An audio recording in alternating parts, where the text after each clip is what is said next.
अमेरिकी short seller Hindenburg का नाम आजकल सब लोग जानते हैं। हिंडनबर्ग की भारत के शेयर मार्केट में उथल पुथल मचाने की एक बड़ी साजिश आज नाकाम हो गई। शेयर बाजार पर उसकी रिपोर्ट का कोई असर नहीं हुआ। 2 दिन पहले हिंडनबर्ग ने एक रिपोर्ट जारी की थी। आरोप लगाया था कि सेबी चीफ बनने से पहले माधवी बुच और उनके हस्बैंड धवल बुच एक ऑफशोर कंपनी के जरिए अडानी ग्रुप से कनेक्टेड थे।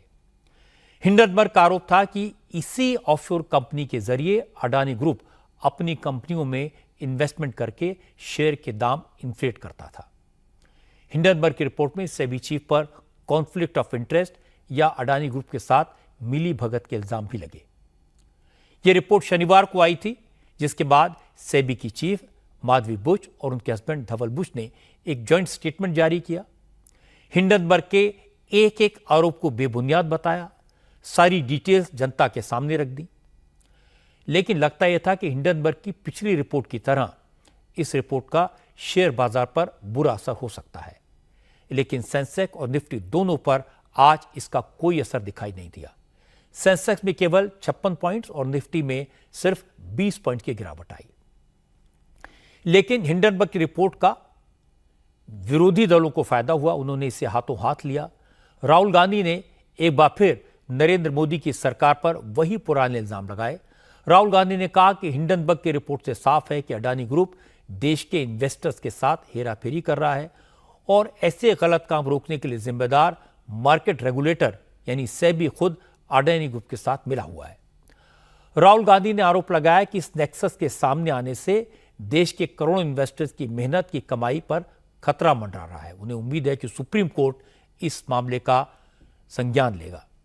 और इसके बाद राहुल गांधी ने अडानी ग्रुप के खिलाफ एक बार फिर जेपीसी की जांच की मांग दोहराई। Very serious allegation against the Adani Group was illegal share ownership and price manipulation using offshore funds. It has now emerged that SEBI chairwoman Madhavi Buch and her husband had an interest in one of those funds. This is an explosive allegation because it alleges that the umpire herself is compromised. The savings of millions of Indians, hard-earned, honestly earned savings, are at risk.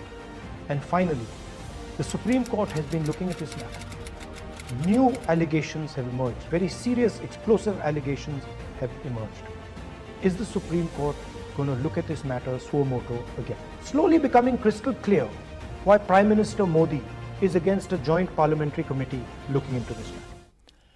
जब मामला political बना, सरकार पर इल्जाम लगे, तो राहुल गांधी को BJP की तरफ से करारा जवाब मिला।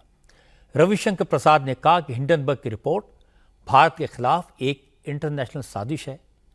इसमें वो विदेशी ताकतें हैं जो विरोधी दलों के साथ मिलकर किसी भी तरह मोदी सरकार को हटाना चाहती हैं।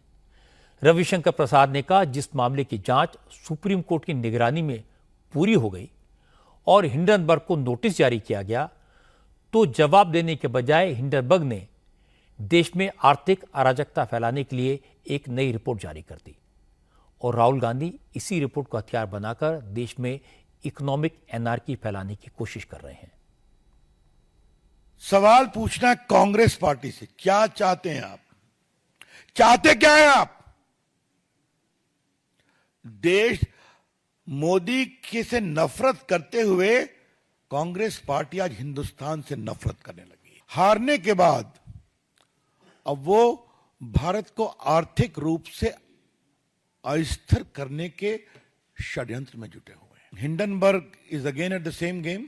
ये रिपोर्ट शनिवार को रिलीज होती है, रविवार को हल्ला मचता है ताकि सोमवार को पूरे कैपिटल मार्केट को अस्थिर, मतलब भारत के पूरे स्टॉक मार्केट को क्रैश कराओ, छोटे इन्वेस्टर्स के पूंजी निवेश को समाप्त कराओ, भारत में कोई आर्थिक निवेश न हो विदेश का, एफआईआई और एफडीआई वो सबको रोको। ये है इनकी सोच। सत्ता से बेदखल होने के बाद कांग्रेस पार्टी